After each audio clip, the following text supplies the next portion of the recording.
Hey guys, tonight we slip into the dim, echoing stillness beneath the earth, into a cave, deep and ancient, where the walls remember the hands that once touched them. You walk in slowly, the flicker of a torch in your hand casting soft shadows along rough stone. The air is cool still and smells faintly of minerals and old ash. Every step seems to echo a little too far. In this quiet, you feel like a trespasser. A respectful one, maybe, but a trespasser all the same. This isn't just any cave, it's a gallery. But not the kind with velvet ropes and security guards bored out of their minds. This is older, much older. Some of these walls were painted over 30,000 years ago, and nobody here ever said, "Let's go viral." They just painted, or they blew pigment through hollow bones, or they pressed their hands against the stone and left themselves behind. Now, before you get comfortable, take a moment to like the video and subscribe, but only if you genuinely enjoy what I do here. And hey, drop a comment with your city and local time. I love seeing where and when you're tuning in from. Now dim the lights, maybe turn on a fan for that soft background hum, and let's ease into tonight's journey together. You hold your torch lower and walk farther in feet, soft against the cave's uneven floor. The flickering light jumps around, throwing animal forms against the walls. Horses, deer, bulls, rhinos, some massive, some delicately small, curve along the stone like they're galloping through time. You pause in front of a group of aurochs, thick-necked, impossibly big, painted in sweeping curves of reddish brown and black. One looks almost like it's breathing, and you realize that was probably the point. The most famous caves, Lascaux, Chauvet, Altamira, feel like they were created with the patience of monks and the imaginations of poets. But the funny thing is, the artists were probably neither. They were likely cold, occasionally hungry, and really, really hoping a bear wasn't already living in the back of the cave. Historians still argue whether these painted sanctuaries were places of ritual or just where the vibes felt right. Were they temples, classrooms, or glorified sketchbooks? Some researchers believe cave acoustics played a part. Locations with the strongest echoes often hosted the most detailed artwork. Sound apparently mattered. You hum a note under your breath. It bounces back, strangely warped by centuries of mineral growth, somewhere between music and memory. What's truly odd is that for such monumental art, the entrances are often tiny. You often have to crouch or slide or squeeze through narrow gaps to get inside, which means they weren't showing off. No one was bringing guests in like, "Look what I did last weekend." This was private, maybe sacred, maybe just personal. You pass a little alcove where the ceiling dips lower. A pair of handprints is sprayed across the rock like shadows that forgot to move. They're small, could have belonged to a young teenager or a grown woman or someone who never got much bigger than 5 feet. It's hard to know. But whoever it was, they paused here centuries before anyone thought to record time and marked their presence. Just once, maybe twice, then left. Or maybe stayed and painted the reindeer just beside it, nose raised, antlers delicate. Some of the animals look oddly stylized, almost cartoonish. Exaggerated limbs, swirled lines. They weren't going for realism exactly, but suggestion, movement, emotion maybe. Which raises a weird question. Were these artists experimenting with abstraction 30,000 years before Picasso? Okay, maybe not. But it's tempting to think so. You move deeper still, where the cave narrows again, and the torch begins to hiss quietly with every draft. The walls feel closer here, the ceiling lower. This isn't the comfortable kind of small, like a cozy blanket. It's the kind of small that makes you inhale more slowly. But then the stone flattens out again, and there's another wide wall, covered this time in deer. Dozens of them, some with arrows, some without. And it hits you maybe this was a memory, a retelling of a hunt, or a wish for one. There's a theory, just one among many, that cave art wasn't decoration or worship, but performance. Some anthropologists think the act of painting was more important than the finished piece, that maybe groups gathered to chant, to clap, to stomp while someone painted, almost like theater. That would explain the rhythm of the lines, the drama in the shapes, and why so many paintings are in echo chambers. The wall wasn't a canvas, it was part of the music. You press your palm lightly to the wall, half expecting to feel warmth. You don't, of course. It's stone and it's ancient, but still, that handprint earlier, that was someone saying, I was here, and now you are too. One last thought as you move toward the next chamber. The people who painted these walls didn't have metal, or writing, or the wheel, but they had stories, and they had the patience to paint them shape by shape in the dark, with no promise anyone would ever see them again. That's not just impressive, that's very human. You kneel by the wall, still feeling the weight of those painted deer, and your fingers brush against something loose in the dirt. A chunk of ochre, dull red, almost rust-colored, crumbles slightly in your hand. It's nothing remarkable now, just a broken bit of mineral. But to a Paleolithic artist, this was color. This was potential. This was how you made the world visible on stone. The earliest pigments weren't exotic. They were made from what was readily available: earth bones, charcoal, animal fat. To create black artists, ground up charcoal or manganese dioxide. Reds and yellows came from iron oxide, better known today as rust. White might come from ground calcite or even crushed bones. Some caves still echo with the quiet satisfaction of someone long ago realizing that scorched bone produced a rich, deep black. A fact mainstream archaeologists agree on, by the way, though the exact recipes were probably jealously guarded. Mixing the pigments was part improvisation, part chemistry. You might mash the mineral with a stone, then mix it with spit or fat or even blood. The goal: make something sticky enough to cling to the stone and vivid enough to see in torchlight.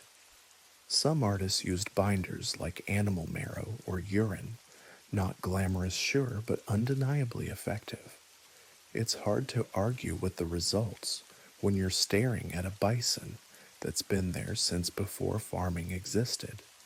The tools weren't much to look at. You didn't need a brush when you had a feather, a reed, or your fingertips. A chewed stick could create a soft edge. A hollow bone could spray pigment in a fine mist like an airbrush from the Ice Age. There's something almost charming about how resourceful it all was. No special kits, no synthetic colors, just whatever you could scavenge, grind, and smear. Still, for all its simplicity, pigment making was labor-intensive. Gathering the right rocks, testing mixtures, grinding it down. It could take hours just to make a few usable ounces. That means someone had to care enough to prepare to experiment and to do it again, over and over. And this wasn't unique to one group. From the caves in southern France to those in Indonesia and Argentina, people across continents developed the same basic process independently, as if the urge to color a wall is something wired into our bones. Historians still debate whether this was due to shared migration patterns or just parallel bursts of creativity sparked by the same primal instincts. Either way, the result is astonishingly consistent. Ochre smears black outlines, careful strokes in soft red and white. There's also a growing theory that pigment gathering itself may have been ritualized.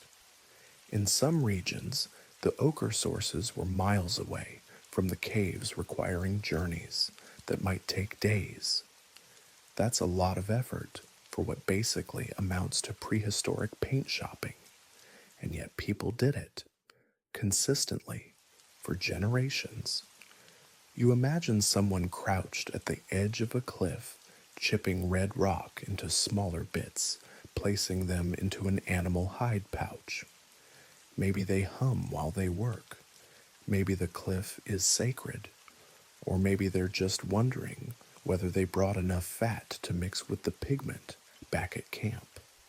Another quirky fact: some archaeological sites show evidence that people heated the pigments before use, not just to dry them, but to change the color. Heating ochre at high temperatures deepens its hue, transforming it from yellow to red. That means someone had to discover this by accident or by curiosity and then decide it was worth repeating, which, let's be honest, sounds like the world's first successful Pinterest hack. There's still an open question among researchers. Did individuals specialize in pigment making, or was it a shared community task?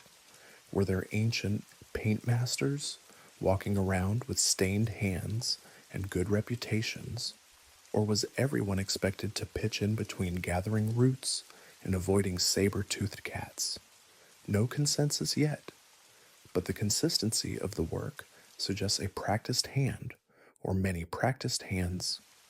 In a few places, pigments have been found stored in little stone containers. Mortars, really. Some of them still hold residue, powder clinging to the inner rim after tens of thousands of years. That's how durable this stuff is. Imagine the satisfaction of mixing a batch of paint and realizing it might last longer than your entire species. You place the ochre chunk down carefully, like returning a borrowed tool. It's strange to feel so close to someone you'll never meet, someone who knew how to find the right rock, how to grind it into powder, how to mix it with just enough grease to make it glow in the dim, smoky light. And now, you're walking past their work thousands of years later with your own light flickering over it, seeing the red curves of a horse's neck, the black streak of a buffalo's back, the ghost of a human hand. It took time to make those colors. Quiet, steady, patient time. Not the rushed kind, not the kind with deadlines or deliverables. No, just time and an urge to leave something behind. You lower yourself onto a smooth, sloped rock along the wall, probably polished unintentionally by centuries of humans doing the exact same thing, and let your torchlight skim across the paintings again. It's easy to get distracted by the vibrant lines and wild forms, but tonight you're looking at something subtler. Not the animals, not the color, the tools, brushes kind of, but nothing store-bought, nothing synthetic, nothing pre-cut. You picture someone plucking feathers from a bird carcass, twisting a few into a tight bunch, then tying it to a splinter of wood using sinew or plant fibers. Voila, a brush. Not soft, but serviceable.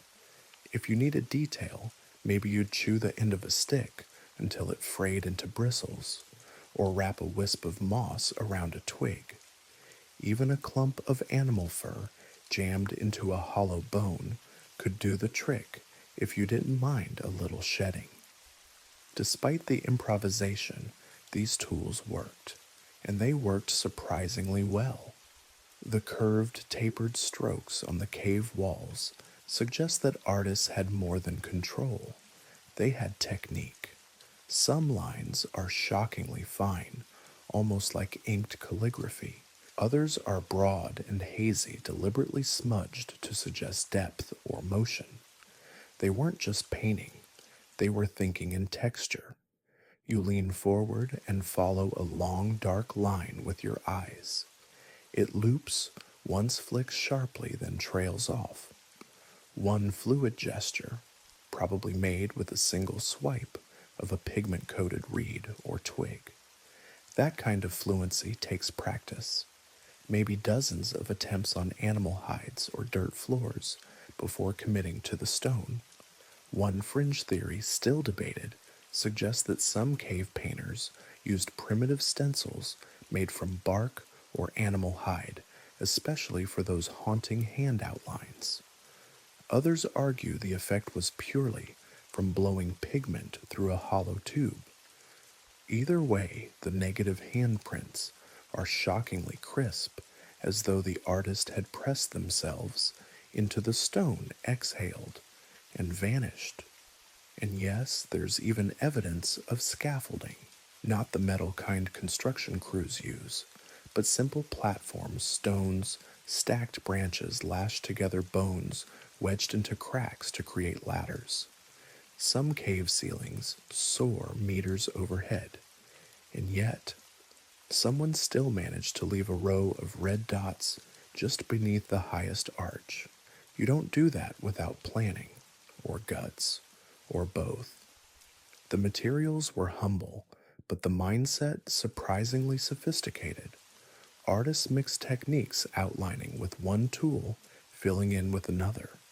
They layered colors, applied shading, and even used the contours of the stone to suggest three-dimensional forms.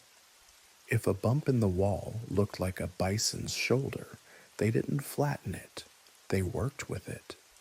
You wouldn't paint over a hill, you'd let the hill be the animal. The cave walls themselves weren't passive either.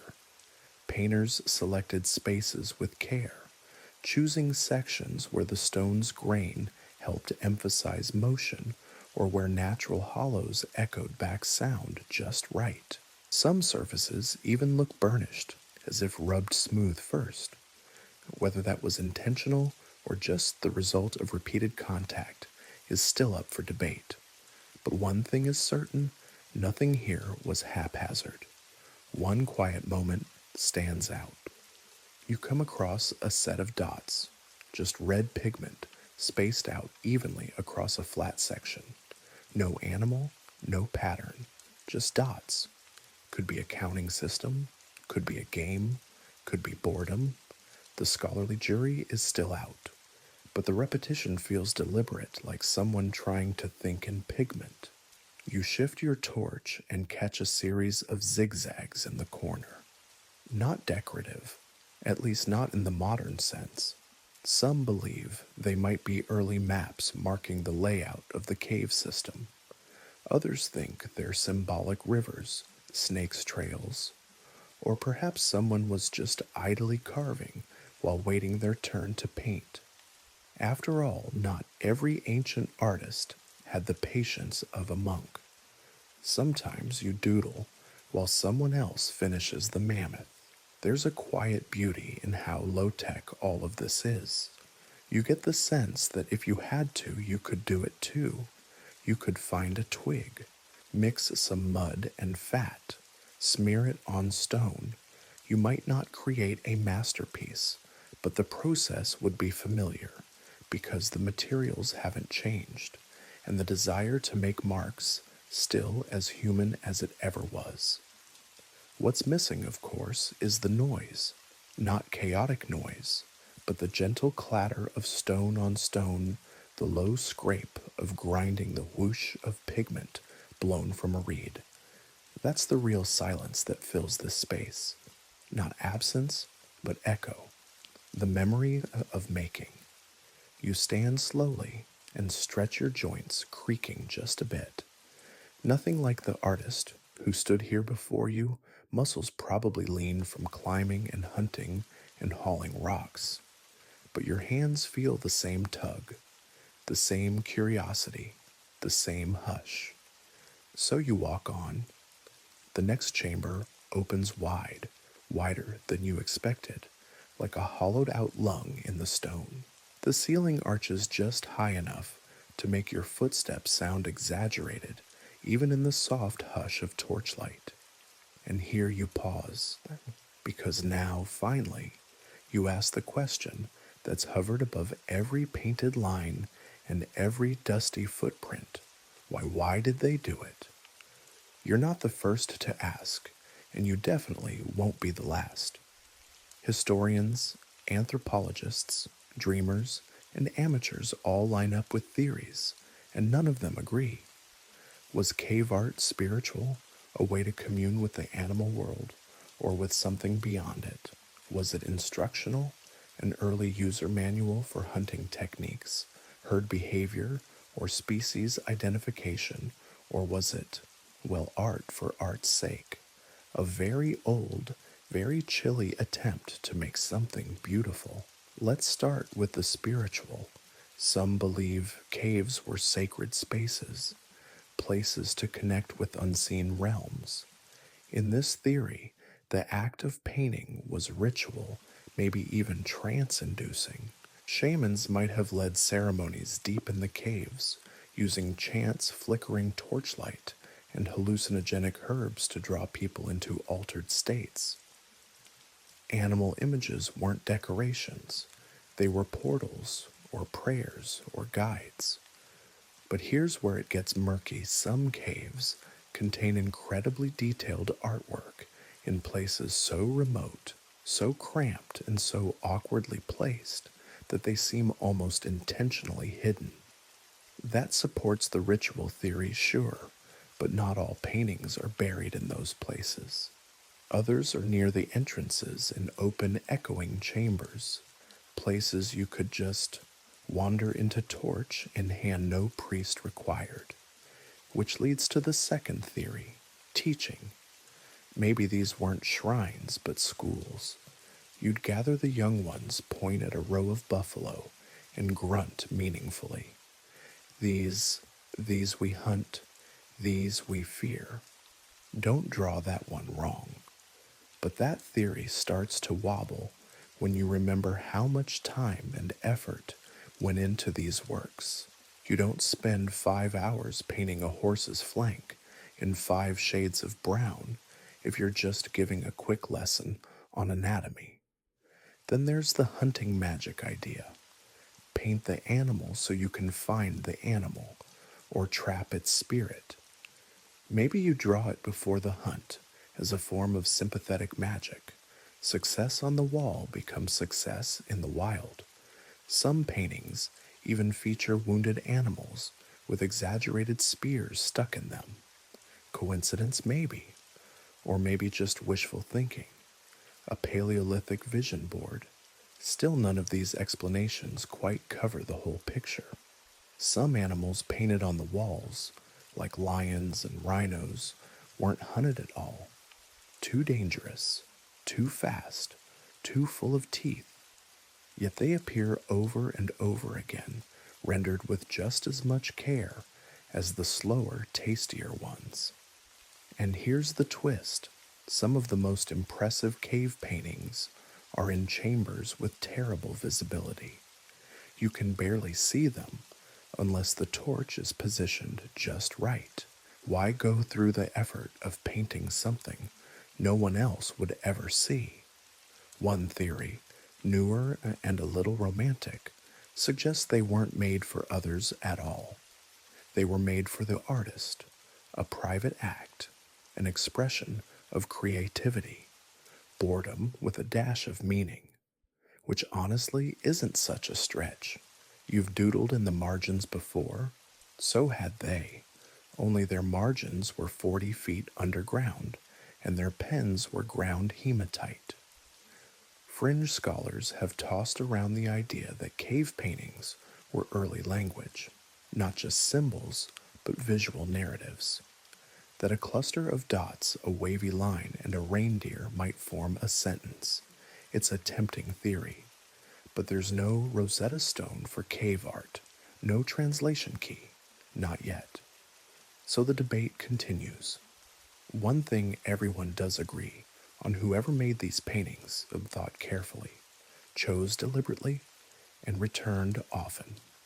Layers of images, some overlapping, some blending, suggest that caves were revisited across generations, maybe as rituals evolved, maybe as family stories grew, maybe as one artist picked up where another left off.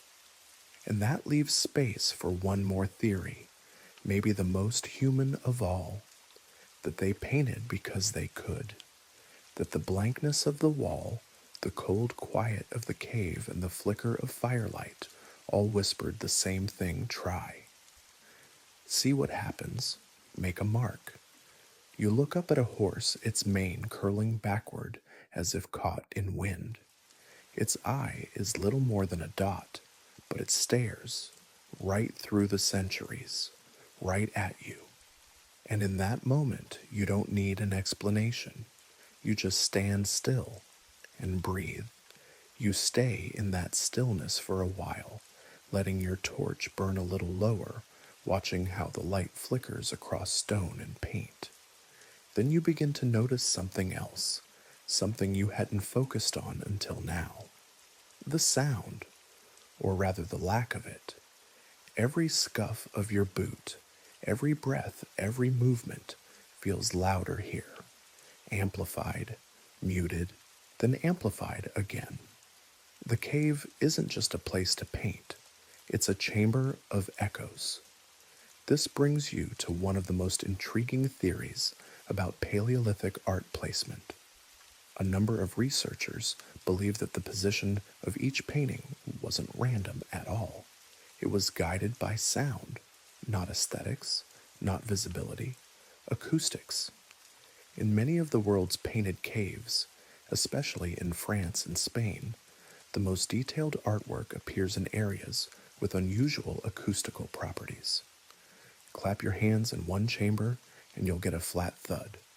Walk 50 paces deeper, try again, and the sound swells and returns to you in layers, bouncing softly like breath. And right there in that echoing spot, a perfect bison mid-gallop. Coincidence maybe, but too many caves follow this pattern to ignore. One study even mapped echo patterns across Lascaux and found they matched closely with clusters of imagery. Where the sound traveled best, the paintings clustered most. Could be accidental, or it could mean that Paleolithic people were actively listening for the right place to paint. And if so, that changes everything.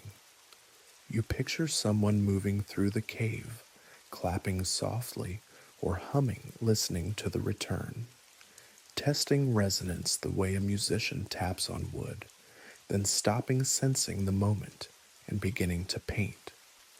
Not because it looked right, but because it sounded right. In a way, it's kind of beautiful. You're not just surrounded by images, you're inside a prehistoric instrument. The cave plays with you. It becomes a participant, not just a setting. And in the dark, where visual depth is limited, echo becomes spatial awareness. These artists weren't just using pigment and shape, they were using sound. Some theories go even further, suggesting that cave art was part of an early multimedia performance. The artist would paint while others drummed or chanted. The flickering light of torches cast shifting shadows across the images, making the animals appear to move. Coupled with the echo, the entire event might have felt like magic, or theater, or communion, and you can still feel it even now. When your torch flutters low and the painted horse seems to twitch, when your soft footfall comes back to you, delayed and doubled, when a distant drip echoes like footsteps. Historians still argue whether this acoustic alignment was intentional or if the connection is just modern overinterpretation. But when you're standing in a space like this, where sound becomes shape, it's hard not to believe they knew exactly what they were doing. Then, There's the fact that some cave walls carry no visible art at all, but still resonate with odd acoustic patterns. Researchers have found smooth surfaces as if prepared for painting in these places, but no images remain. Maybe they were lost to time, or maybe those spots were used for something else, chanting, whispering, humming, vocal rituals that left no physical trace, only the shape of sound. You test it yourself. Hum a note. Let it travel. It comes back, but not the same. And that's when you realize the cave is not silent. It's just old. It remembers. A quirky discovery in one Spanish cave added another layer to this idea, a painted bison on a curved wall positioned exactly where your voice causes the most reverb, as if the animal could respond, as if your call awakened something. Not myth, maybe, but presence, as though the art was never meant to be still. It was always meant to interact. And now that you know this, you hear everything differently. The way the torch hiss bounces off the walls, the shuffle of your steps returning to you faint and slow, the rhythm of the cave echoing things you haven't said yet. You pause and look at a panel of overlapping deer, the way they blur into one another, like a herd in motion. With each breath, your torchlight bends the forms, slightly elongating, then shrinking their limbs.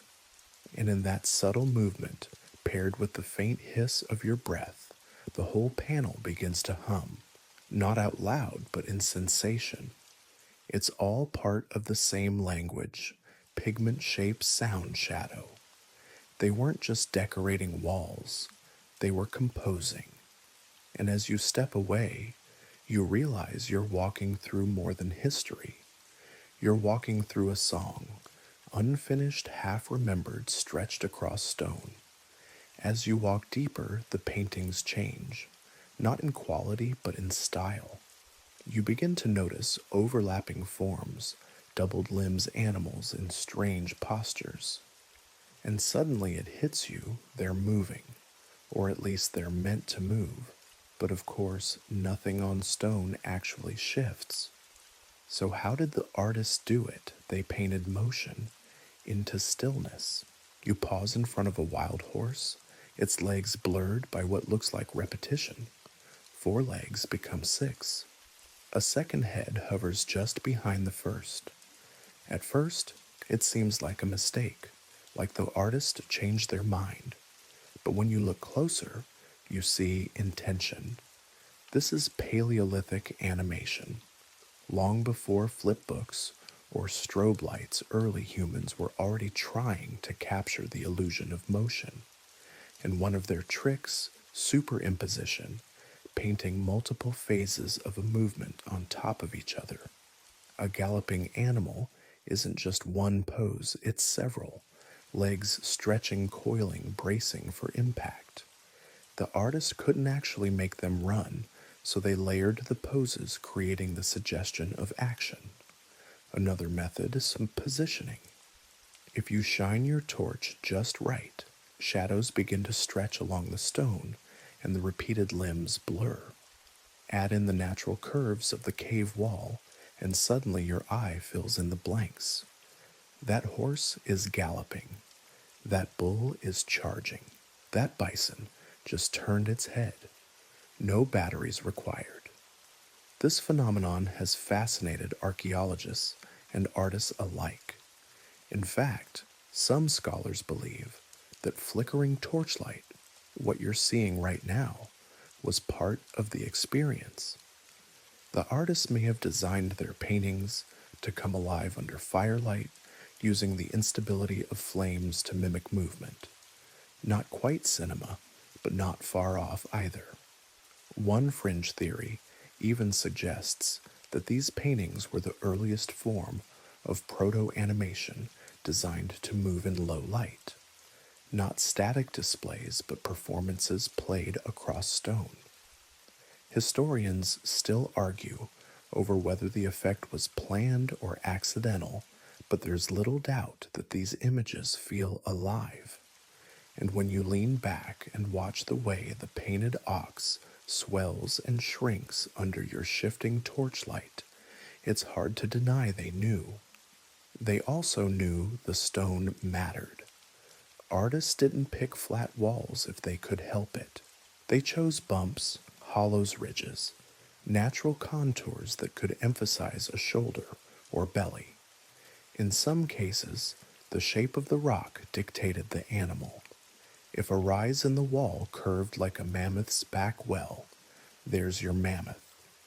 The wall became part of the animal, and the animal became part of the wall. This marriage of image and texture is startlingly effective.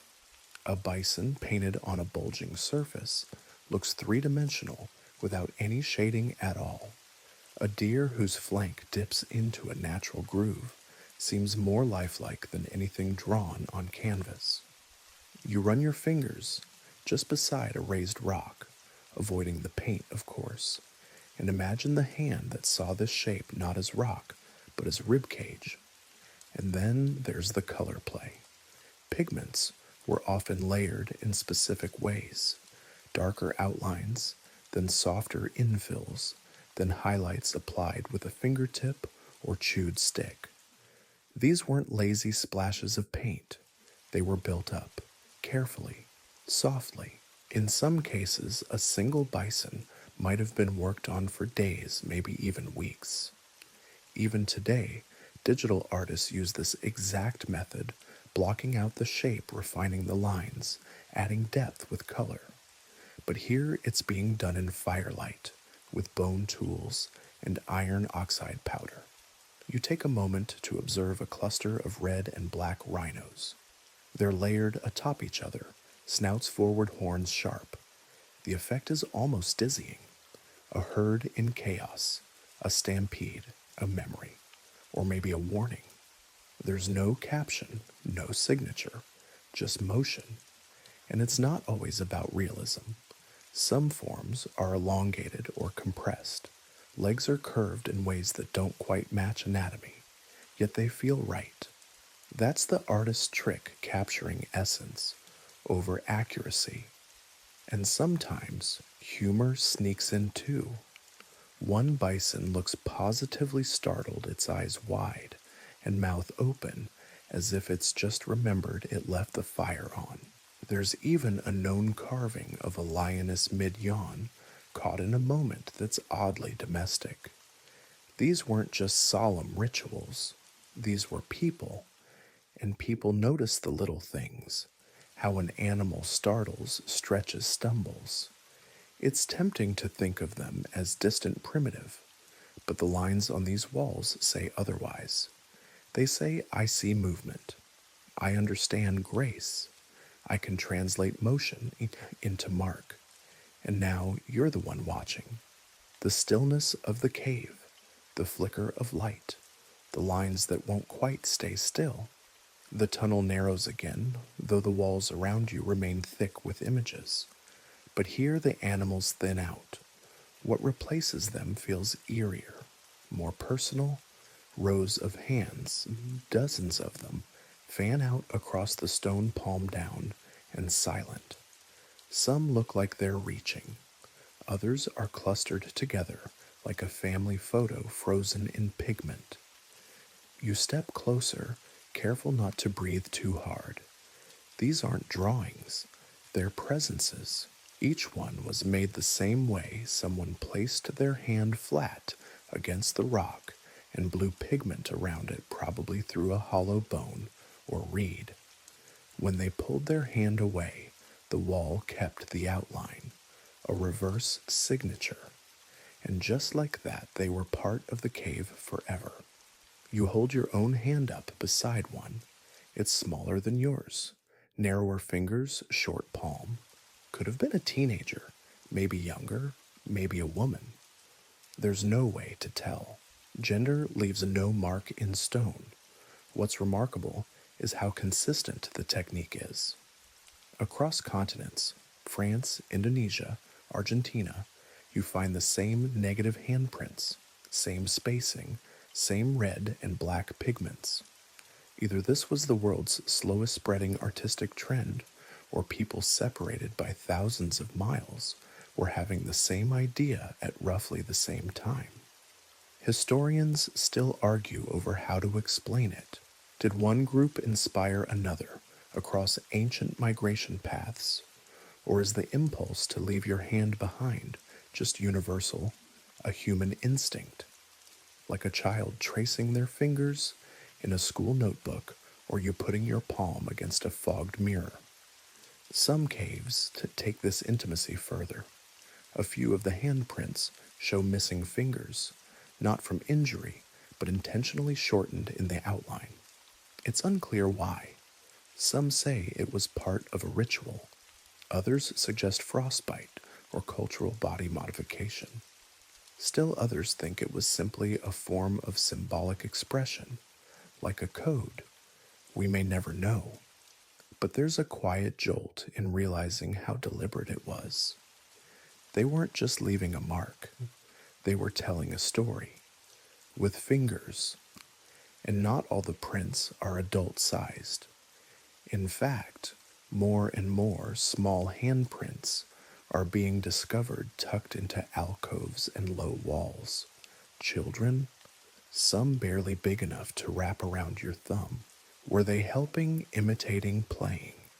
Were the adults encouraging them, or just trying to finish the mammoth in peace while the kids goofed off in the corner?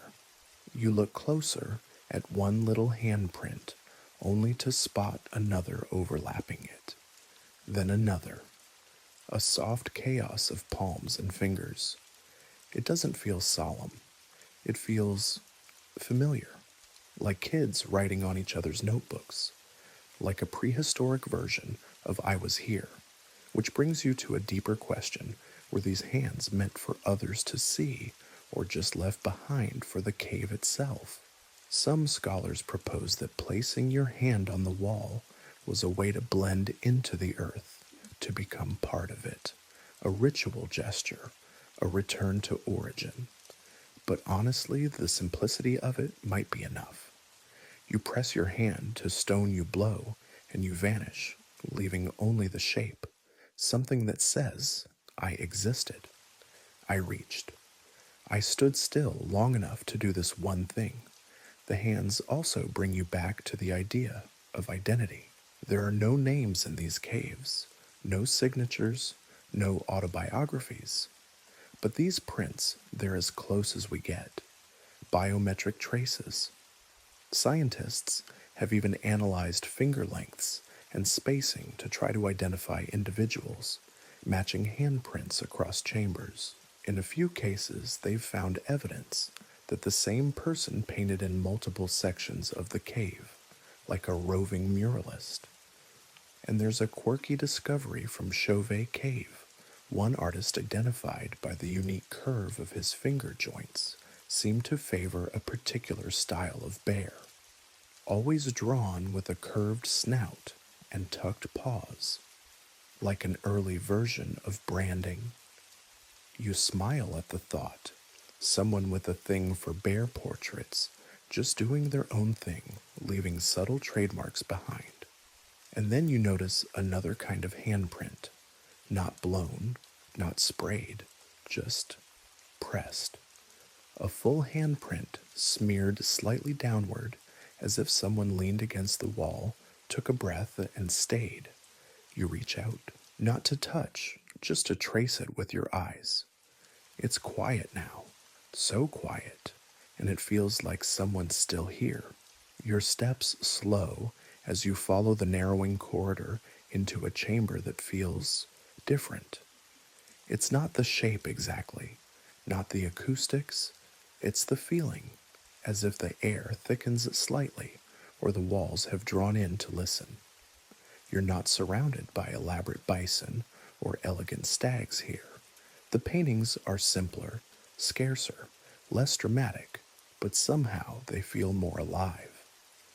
Some researchers call spaces like this the classroom zones, not because there were desks or chalkboards, of course, though now you are picturing a mammoth giving a lecture, No, it's the evidence of repetition, of practice, of layered experimentation that gives this chamber its name. Here you find clusters of simple shapes, circles, lines, spirals, and stencils. Some of the animals are just outlines. Others are half finished or look like corrections were made mid paint. In one corner, the same reindeer has been drawn 6 times in a row, each slightly different. Horn angle changing leg positions, shifting snout length adjusted. It's less like a mural and more like a sketchbook on the wall. That's where the idea comes in. Perhaps this was where you learned to paint. Maybe elders brought younger members here to practice. Maybe apprentices were assigned this corner, carefully observing and imitating the masters. You can almost hear the grumble of a mentor correcting a shaky line. No, the antlers go like this. Or perhaps, more realistically, just a soft grunt and a guiding hand repositioning the stick. Historians still debate this. Some argue that practice chambers are a projection, modern minds imposing school structures onto a culture that likely taught through participation, not instruction. But others point to patterns, the repetition, the lack of polish, the absence of full scenes. It looks like practice, it feels like practice, and then there's the evidence of correction. In some areas, animals are painted directly over faint, earlier versions. The newer image is cleaner, more balanced. This isn't erasure, it's progress, artistic growth. Someone tried, hesitated, then tried again. You're watching skill develop in real time, 30,000 years ago. In the middle of this chamber, you see something striking, a single bison painted in heavy black lines with one strange feature. Its eyes are comically large, not stylized, just oddly huge. The effect is both funny and weirdly relatable. A teaching example gone a bit wrong, a moment of humor, a failed attempt that someone decided was worth keeping anyway. You can't help but like it. Nearby, a series of simple stick figure humans appear, not as common as animals, and often rendered with far less elegance. Paleolithic artists clearly could draw humans. They just usually didn't. And when they did, it was either in the margins or in these classroom zones. Maybe drawing people felt less sacred, or more difficult, or maybe it just wasn't the priority. But here it looks like someone tried, again and again. One figure with a too long neck, one with arms like noodles, one that's just a triangle on stilts. You chuckle softly. Bad art is timeless. And then to your left, a shelf of stone juts out from the wall, natural but perfectly placed for sitting or leaning. You imagine a group of kids perched there watching as an older artist explains how to blow pigment through a bone. Someone coughs on the first try, another one sneezes, one gets it just right, there's quiet pride, maybe even a clap. It's worth noting that in a few famous caves, archaeologists have identified tiny footprints leading into the deeper chambers. Children's feet, not wandering or lost, but walking with purpose. Some alongside adult prints, others alone, which raises a comforting thought. Maybe kids weren't just allowed in these spaces, they were welcomed. Maybe they weren't told to keep quiet and stay still. Maybe they were invited to try, to smudge, to scribble, to spray paint in uneven bursts. Some scholars have found patterns in the stencils that suggest collaborative painting, adult hands beside small ones, both outlined together. That gives the term classroom a different weight, doesn't it? Not discipline and memorization, but play, shared effort, side-by-side creation. And maybe the grown-ups learned too. The walls don't just hold finished work, they hold mistakes, retakes, curious detours, a scribbled shape that kind of looks like a bird, but also like a failed deer, a red line that stops mid-stride, a figure that looks like it was meant to be an ibex, until the artist changed their mind and made it a boar halfway through. You take a few steps back and look at the room as a whole. It's not the showpiece chamber, but it has a different kind of power. This is where hands learned how to move, where lines became language, where echoes became lessons, and maybe, just maybe, where someone first realized, I can do this. You leave the classroom zone, slowly trailing your fingers near, but not on, the wall, and follow a passage that narrows until it feels less like a tunnel and more like a throat. The air shifts, cooler, stiller. You descend slightly, the slope subtle but persistent, and the torch in your hand casts a dim gold glow that barely reaches the edges. You've entered a deeper chamber, one of the secluded ones, and here the paintings return, but differently. They're sparse, deliberate, set apart from each other with surprising space, almost as if they needed breathing room. No herds, no layered motion, just solitary figures often facing inward, private, quiet. This isn't where you'd bring a group of kids, or tourists, or even a curious clan member. This feels withheld, a place apart. In caves like Chauvet and Trois Frères, archaeologists have noted the same pattern. The farther you go from the entrance, the more selective the imagery becomes. Animals appear less frequently, but when they do, they're often rarer species. Owls, lions, panthers, cave bears, creatures you wouldn't usually see and definitely wouldn't hunt, which leads some researchers to call these zones ritual chambers, spaces for ceremony or communion or solitude. Historians still debate the purpose of these tucked away rooms.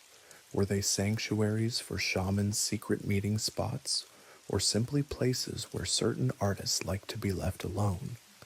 Here's what we know to reach these chambers. You had to crawl, climb, or squeeze, sometimes in complete darkness, sometimes while holding a flickering lamp or blowing pigment as you inched along. That's not convenience, that's commitment.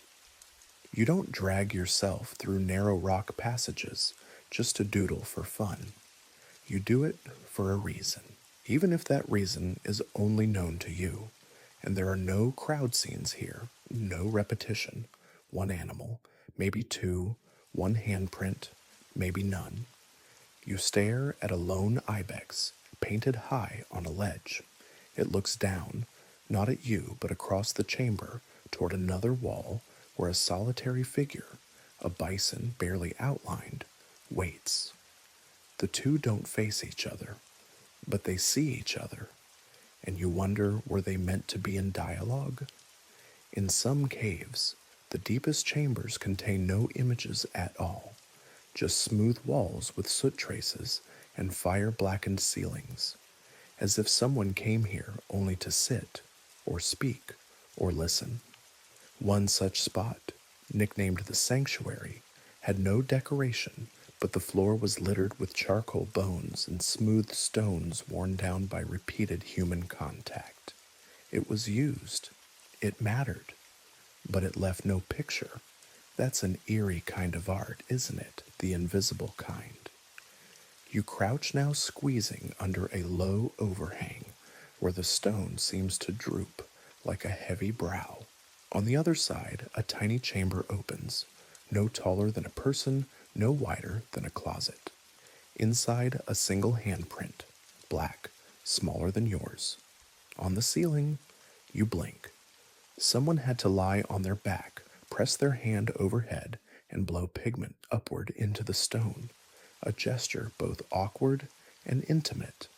It's not for display. No one would find it by accident. That handprint wasn't a billboard, it was a whisper. Some believe these hidden marks were part of initiation rites, young members proving their bravery or passage into adulthood by entering the cave's deepest reaches. Others think shamans use these spaces to journey inward, geographically, spiritually, metaphorically. The cave as womb, as tomb, as temple. And others? They suggest these secluded spaces were places of personal prayer, not to gods necessarily, but to the land, the spirits, the past. The act of painting here alone might have been a form of meditation.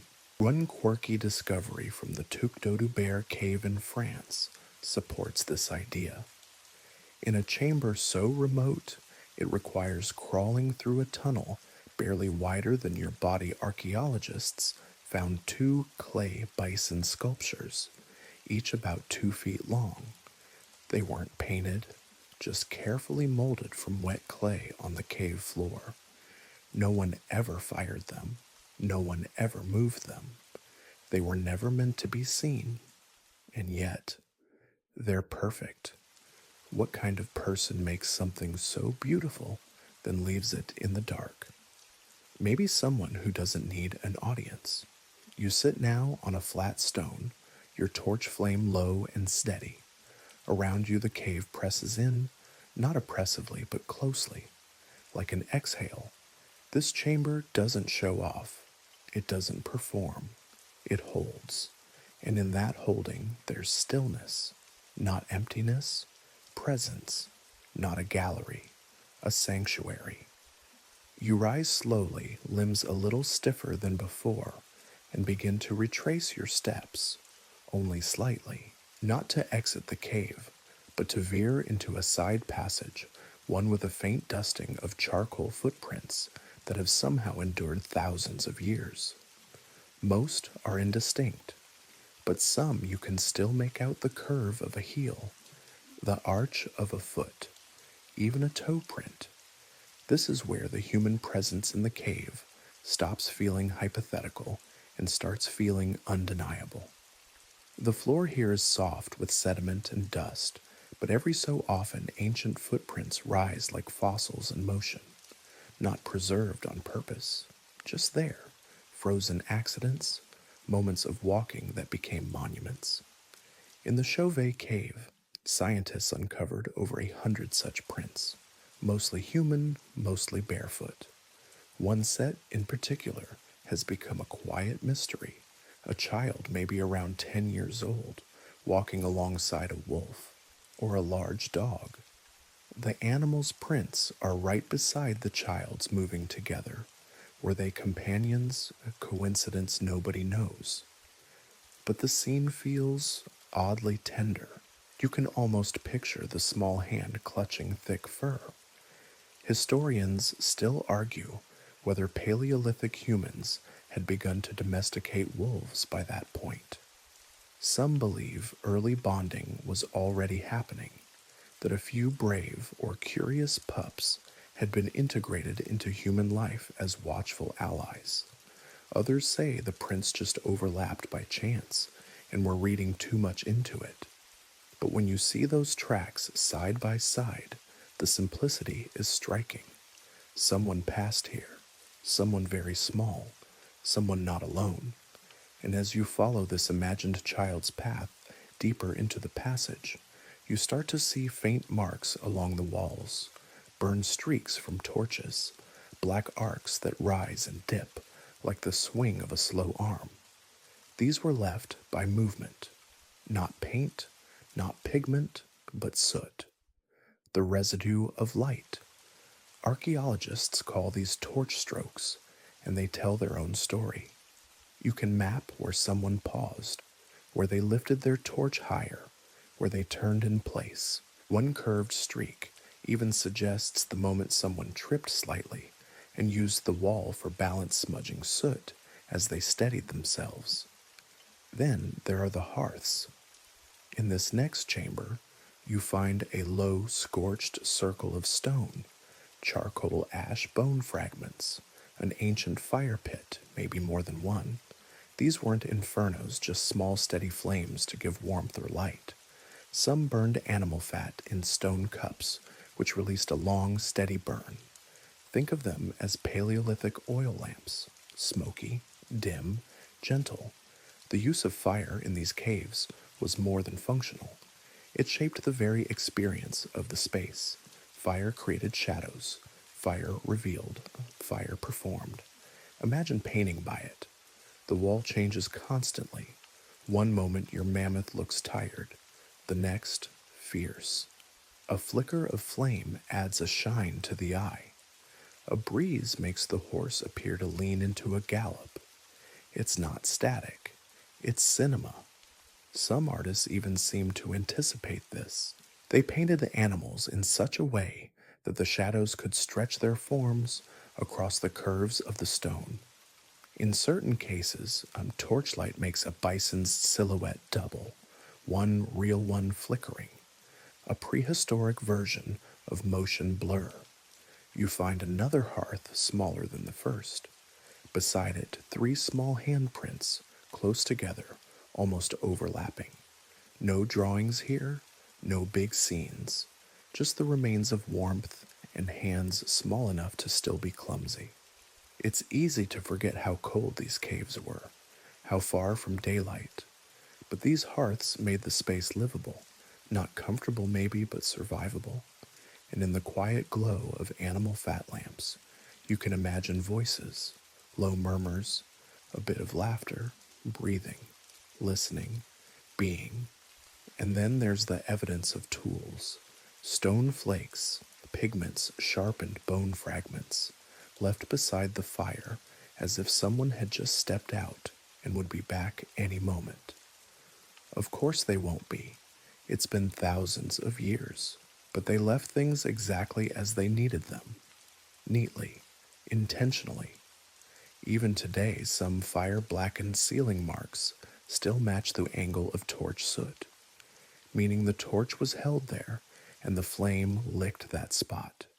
It's like catching a shadow of a gesture, a motion frozen not in image but in carbon. You crouch near a burn mark and imagine the person holding the torch. Maybe they were young or old or quiet. Maybe they were scared the first time they came down this far. Or maybe they loved it, the solitude, the purpose, the fire crackling against stone. And when they were done, painting, whispering, waiting, they banked the coals, left a handprint, and walked out. Slowly, torch held high, bare feet pressing prints into soft ash. You rise again, brushing a little soot from your palm, and glance down. Your own boot print now sits beside theirs. You follow the narrowing path a little farther until the ceiling dips again, and you're forced to crouch. The torchlight now paints everything in amber tones, and your breath hangs faintly in the cold. Then, like a whisper through the rock, you come to another alcove, smaller than the others, tucked almost beneath a ledge. And there you find something unexpected, tiny footprints, not one or two, but several pressed gently into the soft sediment. The toes are wide, the heels barely sunken. Some prints trail off some double back. They form no perfect line, but there's movement, direction, pause, stumble. There's even a faint heel drag as if one foot slipped, and its owner quickly corrected. These are children's footprints, there's no doubt, and their presence raises the quietest of questions. What were they doing here? Most scholars agree. Children weren't excluded from these caves. In fact, some were clearly brought deep into them. Footprints suggest they walked, not were carried. Some prints even show kids moving in tandem with adults, like a procession or an outing. But here in this chamber, the tiny steps appear alone. No adult impressions, no tools nearby, just little feet. One possibility they were exploring, not in a reckless, unsupervised way, but as part of the rhythm of daily life. Maybe a parent painted nearby while the child played, wandered, came back. Or maybe it was a rite of passage, an early introduction to the underground world, a moment of inclusion. This too is your place. You glance up and notice faint handprints, small but higher than you'd expect. How'd they get up there? A boost, maybe. A game. An adult lifting a child and letting them spray pigment through the tube for the first time. The result? A handprint 6 feet off the ground and a smile no one could see in the dark. That image lingers. The idea of joy here. It's easy to assume solemnity in these caves. The darkness, the echo, the long preserved paint. It all feels so weighty. But small details hint at something more playful. A child's handprint beside a mammoth's nose. A crooked series of red dots that wiggle like a dance step. Scratched lines that look suspiciously like early doodles. Uneven, repeated, exploratory. Some archaeologists believe these marks might be early experiments, kids imitating what they saw.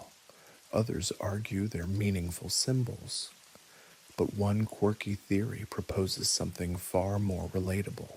They're boredom marks, scratches made while waiting, while someone else worked, while a torch sputtered, and that makes this place feel suddenly beautifully familiar. You run a hand along a stretch of wall where the stone slopes inward like a shallow bowl. Nestled in the curve is a painted animal, a feline, maybe a lioness. But beside her is a series of small dots arranged like a trail, leading where possibly nowhere. But some scholars think such dot trails were used to connect paintings, creating movement across the walls. Others think they marked safe paths through the dark, a tactile trail to follow by hand. Yet others believe they had symbolic meaning, maps perhaps, or instructions. But what if just maybe someone was playing, creating a game of follow the dots in a place where time didn't matter and torches burned slowly and the world above was forgotten? One chamber in Spain even contains a line of tiny toe prints that seem to zigzag, like someone skipping, lightly, almost defiantly, not afraid of the dark, dancing in it. This isn't to say that cave life was easy. It wasn't. These were people who lived close to the edge, of weather, of hunger, of danger. But here in the quiet underground, they carved out space for expression, not just sacred rituals or hunting guides, but expression as such, which includes messiness, curiosity, and yes, even mischief. You find a handprint now that's clearly smudged, not weathered but blurred while still wet. It trails downward as if the person moved before the pigment dried. It's not elegant. It's not museum worthy, but it's incredibly human. And near it, in one final narrow crevice, lies a half-finished drawing, an animal A symbol. It's hard to tell. Just a few lines and a single splash of red. Someone started and stopped. Maybe they got interrupted. Maybe their torch went out. Maybe they lost interest. Or maybe that was enough. A mark, a try, a presence recorded not in perfection, but in intention. You turn, letting the torchlight sweep across the floor again. The tiny footprints are still there, still wandering, still curious, and as you move on, you don't step on them. You step beside them. The chamber ahead widens into a low dome, and the ceiling dips just enough to make you aware of it, like a sheltering palm above your head. Here for the first time in a while, you see nothing. No animals, no stencils, just blank stone. You raise your torch, rotate it slowly, and finally you spot a smear of black near the far end, a faded stain more than an image. But as you approach, the wall shifts with the curve of the rock, and a shape begins to emerge. It's not painted, so it's carved. You've stumbled onto another medium entirely, engraving. Less common than pigment, but still widespread, these incised lines often catch the light only at certain angles. To see them, you need to move, to shift, to wait. And just like that, you find yourself facing a horse, not majestic, not dramatic, but soft and quiet. Its flank curves into the stone's natural dip, its outline scratched in fine, repeated strokes. You run your hand near, not on, the wall, and watch how the shadow deepens in each groove. Someone sat here with a flake of stone or a sharpened bone and patiently etched this figure into permanence. Many caves across Europe hold these engravings, especially where pigment wouldn't stick well. Sometimes they accompany paintings, other times they stand alone. And unlike bold red bison or towering aurochs engravings whisper, you can't see them all at once. You have to find them. Some archaeologists argue these works were less for display and more for reflection, private moments carved slowly lit by a tiny flame. The deliberate nature of engraving, the time it takes, the repetition, suggests a different kind of experience. Not a flurry of sprayed pigment, but a meditative scratch, a rhythm. There's evidence in some caves that artists reuse the same tool, repeatedly sharpening and reshaping it over weeks. In one site, a fragment of a reindeer antler still bears wear marks from long use, likely the favored stylus of a single carver, which opens up the idea of tools with personal histories. Not just objects, but companions, extensions of the hand. You step sideways now, and another carving appears. This one's rougher, a bear or maybe a lion crouching low. Its claws are exaggerated, its head oddly tilted. It's hard to tell whether it was meant to frighten or amuse, or maybe both, maybe neither. Not everything needs explanation. What's curious is that these engravings often appear in places that get poor light, places where even a strong torch only reveals part of the form at once, as if the artist wanted to hide them slightly, or as if discovery was part of the point. You'd need to be there, to see it, to know it, not just pass by, but pause and look. This makes the caves feel layered, like a text written in several dialects: paint, carving, touch, each one offering something different, something additional. One bison might be painted in red, another scratched into stone. One leaves pigment on your fingers, the other leaves nothing but thought. And some caves take this even further. There are places where engravings overlap paintings, sometimes carefully, sometimes in defiance. An engraved deer etched directly over a painted rhino, both still visible, like an artistic conversation across time. Historians still argue what this means. Was it respectful continuation, competitive overwriting, or just reuse of a favorite wall? Did later artists see earlier work as sacred or just convenient outlines? Again, no consensus. But what remains is a layered history, a palimpsest of intentions. And then in one final corner of this chamber, you find something unmistakable, a grid, not complex. Just a few etched lines forming a rough rectangle, not quite square, uneven spacing, but undeniably deliberate. Some say grids like this were early calendars, or perhaps rudimentary counting systems. Others think they were games, and still others think they were simply practice, learning to draw lines evenly in poor light perhaps, before trying to sketch a mammoth. But one fringe theory suggests something else, that these geometric marks might have held symbolic value beyond function, that a set of parallel lines might represent water, or wind, or movement, the beginnings of visual metaphor, before alphabets, before maps, before diagrams. You look back at the horse. Its flank is a line, its eye is a gouge, its body fits the wall like a dream molded from earth. And you realize this wasn't just storytelling, it was translation. Stone became surface, and surface became image, image became memory, and now you're the reader. You move on slowly, torchlight flickering lower, now trailing its gold across the floor and walls like a sigh.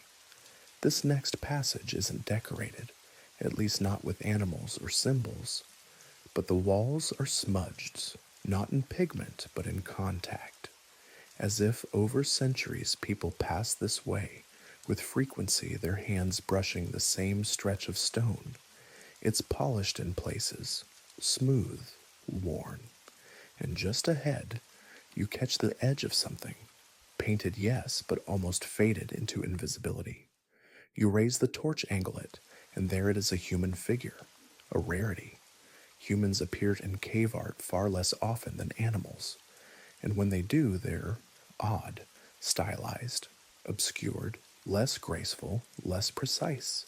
Often they look more like symbols than people, stick-like limbs, abstract faces, bodies with animal features. This one's no different. A human form crouched or mid-step, arms lifted. The head is bird-like or masked. The torso is elongated. It's not meant to be a portrait. It's an impression, a concept, maybe a spirit, maybe a role. In Lascaux, there's a famous example, a man with a bird head lying prone before a wounded bison.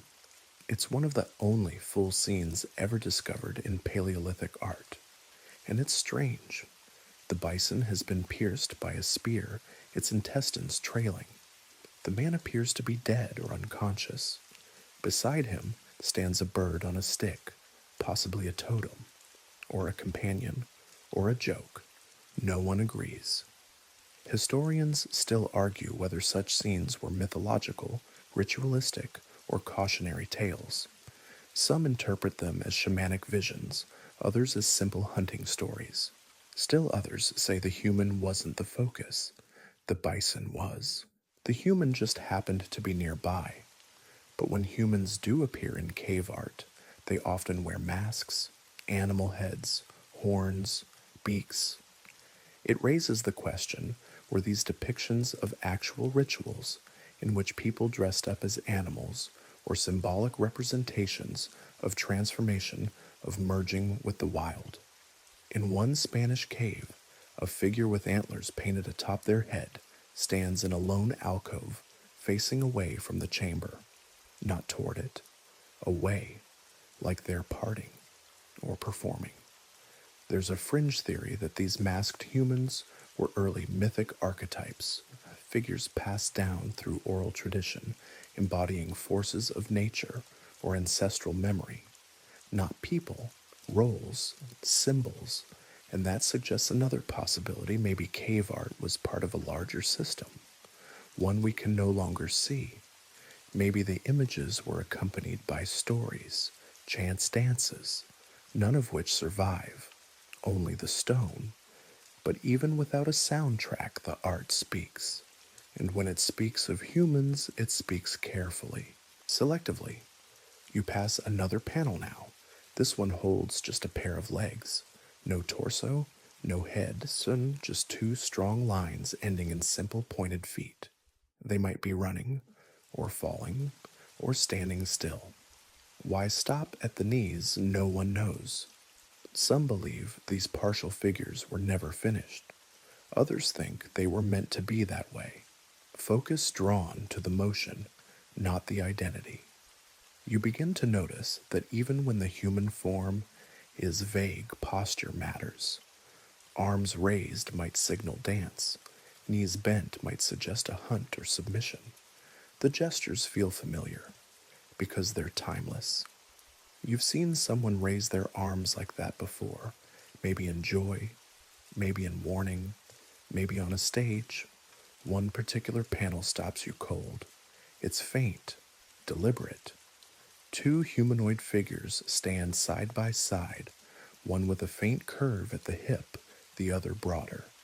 Their hands don't touch, but they lean slightly in the same direction. You don't need a degree to read it. They're together. No animals here, no narrative. Just that togetherness. You look around and realize this chamber has a softer acoustics, less echo, more absorption. Maybe because of the stone type, maybe because of the angle, but it feels quieter, more interior.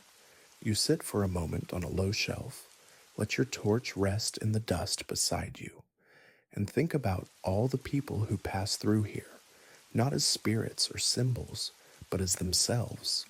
Hunters, mothers, daughters, quiet men with charcoal fingers, children who left half-painted hands, people who laughed, who argued, who reached toward the wall and thought, what if I put something here? And maybe that's what these rare human images try to preserve. Not likeness, but feeling. Not anatomy, but essence. You glance at the bird-headed man again, and you don't think, who was he? You think he wanted to be seen.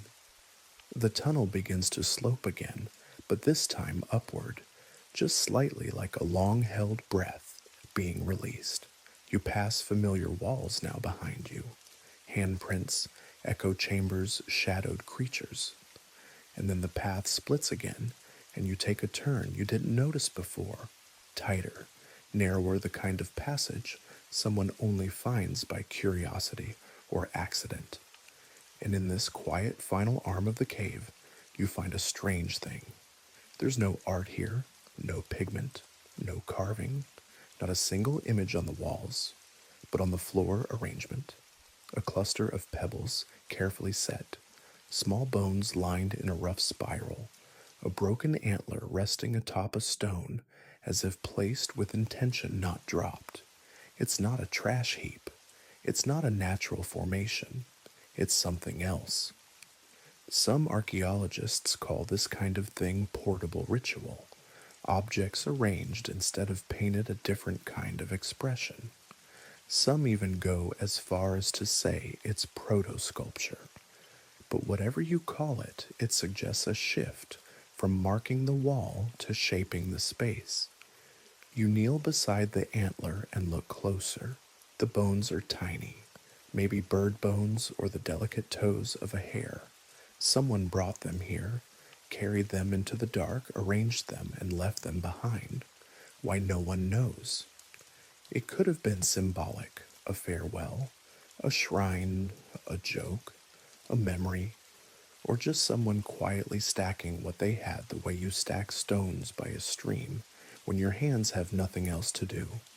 One particularly odd detail from another site in France, a bison tooth stuck vertically into a crack in the wall, not glued, not carved, just wedged in, as if someone had stood there for a while and thought this is where it belongs.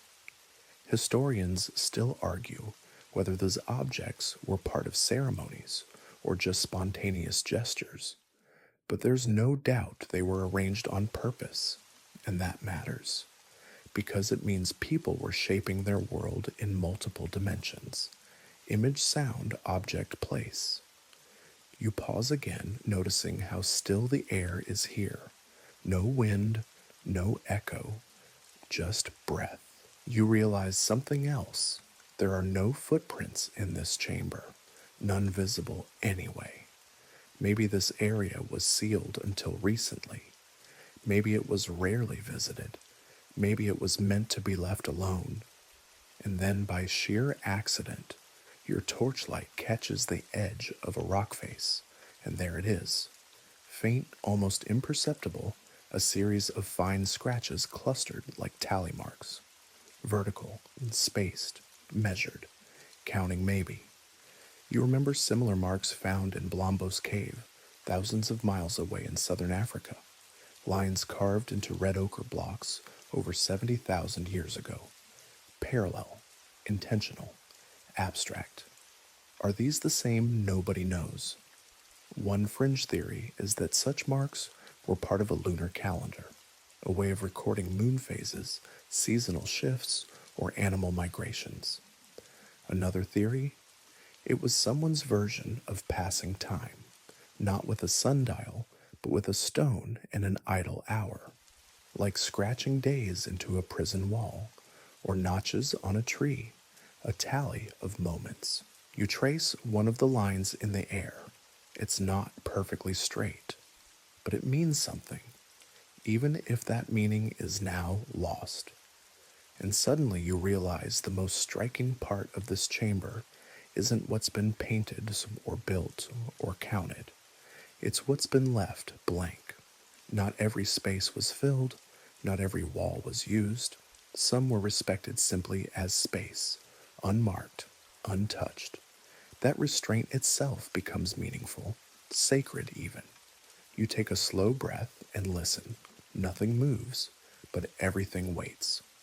This isn't a gallery, it's a pause. And in the pause, something lingers, something unfinished, not a missing painting, not a broken object, just stillness. You rise, step gently over the spiral of bones, let the torch hang low, one last glance. Nothing here demands your attention, but it keeps it anyway. Your torch is low now, its glow a faint pulse just enough to guide your return.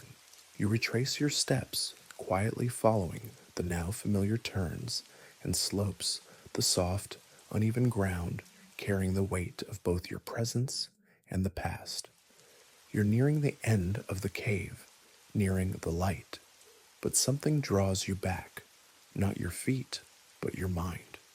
You stop at the wide chamber again, the one filled with animal forms, moving through pigment and curve. Horses, mammoths, elk. They haven't changed. Of course not. They've been here long before you. They'll be here long after. But now, after everything you've seen, they look different. More than images, more than records. They look alive. These weren't just pictures of animals. They were relationships. Each painting is the echo of a breath held while watching a herd pass. The memory of soft fur under hunted fingers. The tension of a drawn spear. The reverence of watching something stronger, faster, and utterly unknowable than choosing to honor it with pigment on stone. Historians still argue whether the artist saw these animals as God's prey companions or something stranger. But whatever the interpretation, they mattered enough to paint with care, to revisit, to preserve. And then there's the evidence of return. In many caves, archaeologists have found repeated torch soot from different time periods, paint layers applied decades or even centuries apart. Someone would walk back into the cave long after the original artist was gone and add their mark, or refresh a faded form, or simply sit. These spaces weren't abandoned, they were inherited. You kneel at the edge of a soot-darkened hearth, long cold. The ash has settled into the stone itself now, but you can still feel the centrality of it, the way the chamber curves inward. This was not just where people came to make art. This was where they came to remember. And that's the thing. The images, the prints, the carvings, none of them were meant for a gallery. They were meant for presence, for participation. You don't just look at the art, you enter it. Your voice, your torch, your shadow becomes part of the display. A few final curiosities linger. In one French cave, small calcite crystals were found embedded in the wall near a painted deer. They catch light just faintly, pinpricks that shimmer when the torch hits them right. Were they placed intentionally or a lucky accident, no one knows. But they sparkle like eyes, like stars. And some scholars have suggested that singing may have taken place in echo chambers, not for ritual necessarily, but for the sheer sensory pleasure a voice bouncing through painted stone, a duet with the earth itself. You can't help but try. You hum, low, quiet. The sound folds back into you, touched by time, not loud, but enough. You rise one last time and glance at a bison half obscured in shadow. It looks tired, or maybe you're projecting. The details blur with age, with dampness, with mineral creep, but the body is still there. The presence, the gesture, that's what endures. And then you reach the mouth of the cave. The daylight returns, not harsh, just real. The outside world resumes its texture, wind, grass, insects, the rustle of your jacket. And behind you, beneath the stone, it all remains. Stillness, form, sound, intention, not a museum, a memory, a long, soft echo that says you were here. And now let it all slip away. Let the painted animals retreat into the dark behind your eyelids, their outlines softened by flickering torchlight and distance. Let the echo of footsteps fade beneath the quiet hush of time. There's no need to hold the shapes anymore. Horses' hands spiral soot. Let them settle. Let them rest.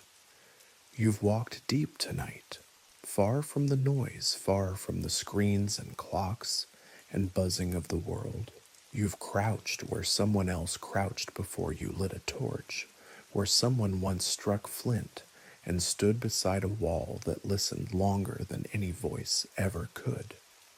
And even if you forget the details, the pigment recipes, the soot strokes, the carved flank of a lion, seen only at just the right angle, some part of the hush will stay with you, not as a fact, but as a rhythm, a slow exhale, a presence. Because caves are not just holes in rock, they are shelters for memory, quiet archives of intent. And you were there for a little while, walking slowly among the shapes. So let your breath grow longer now. Let the warmth of your blanket replace the warmth of the old hearth. Let your room become the chamber. Let your silence become the stone, and drift, not into sleep like falling, but like settling, like dust, like light, like pigment on rock.